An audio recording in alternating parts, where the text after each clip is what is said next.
The rain has officially canceled our plans today. Stella's taking it hard, as you can see.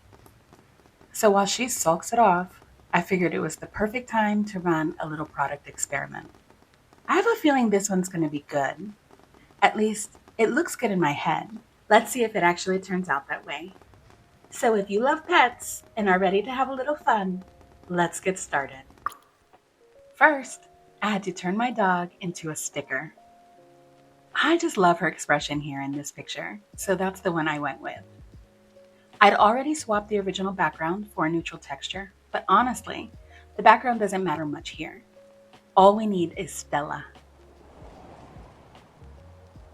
Now, I did want to exaggerate her features a little, not too much. She still needs to look like Stella, but just enough to give her some extra personality and help her pop at a smaller size. The problem? I knew what I wanted in my head, but I had no clue how to describe it. So I went to AI and asked it to help me build a prompt. If you want to try this with your own pet, that prompt is down in the description. From there, I grabbed the prompt and jumped into Kittle, because that's usually my go-to for AI image generation. Once I had an image I liked, I brought it into Canva. Canva has this really cool feature called magic layers that splits the different elements of an image onto their own layers. And that makes it super easy to keep what you want and get rid of what you don't. So this is where the background gets removed and we're just left with Stella. I adjusted the colors a little so the final print would come out nice and vibrant. Then I headed over to Affinity by Canva to separate Stella's head from the rest of her body. Because for this project, all I really need is her head. And yes, I know, I do jump from program to program a lot. Because here's the thing, I feel like some programs are just better at certain jobs than others. If you can do it all in one place, fantastic.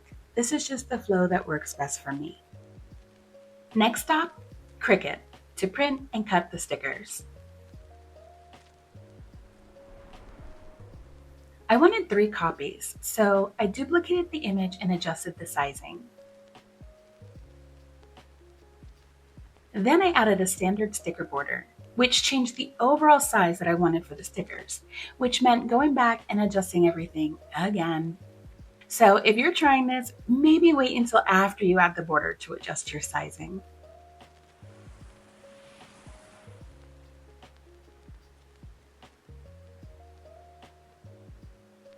Once they were printed, I covered them with a vinyl laminate sheet to make them waterproof and cut them out.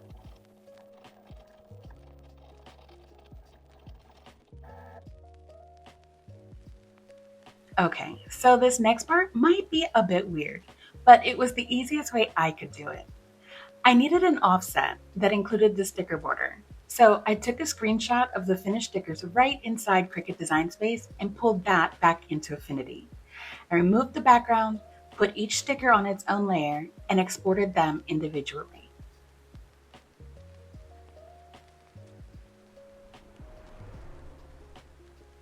You might be wondering why I go through all that.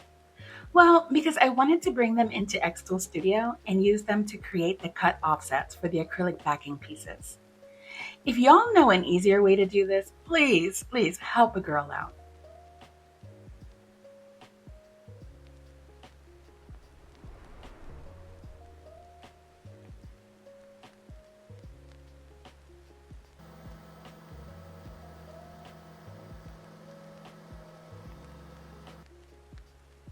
So now I had my acrylic backers cut and my stickers ready to go.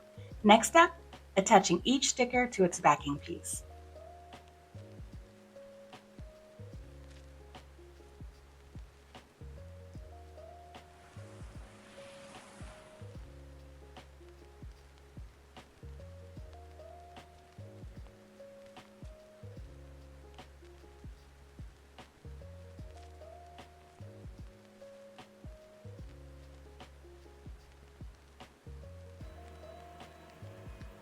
Once the stickers were on, they went back into the laser so I could cut holes for the hardware. Quick disclaimer here. The sticker material I'm using is not something I would generally recommend putting in a laser. I did it for this experiment with ventilation, the garage door open, and me standing right there watching the machine the whole time. That was my choice for this project, but it is not a recommendation. And at this point, the hard work was done. All that was left was assembly. This is usually my favorite part of any project because it's the moment you find out whether you've been building something great or just making scraps. Thankfully, this one stayed out of the scrap pile.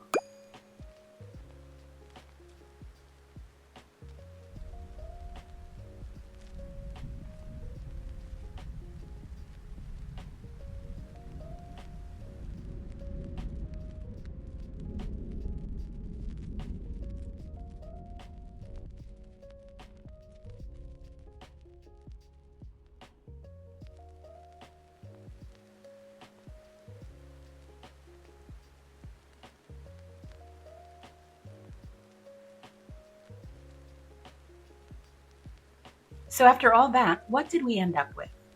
3 different products, all from the same sticker. A purse charm, a keychain, and a badge reel, all featuring Miss Stella herself.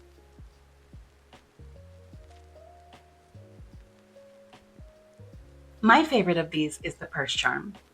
There's just something about seeing Stella's face swinging from my bag that makes me so happy.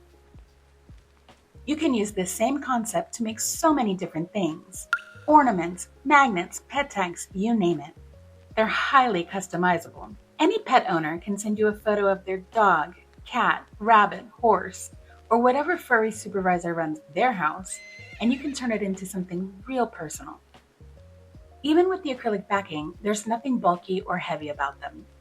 And finally, they're super fun. So many pet products are just names or paw prints and silhouettes. These actually look like your pet. One of the challenges in the laser world right now is that a lot of us have access to the same machines, the same materials, and a lot of the same files. So if you want your products to stand out, it's not enough to just make something. You have to find a way to make it uniquely yours. So I'm calling this one a success. We started with a sticker and ended up with 3 finished products.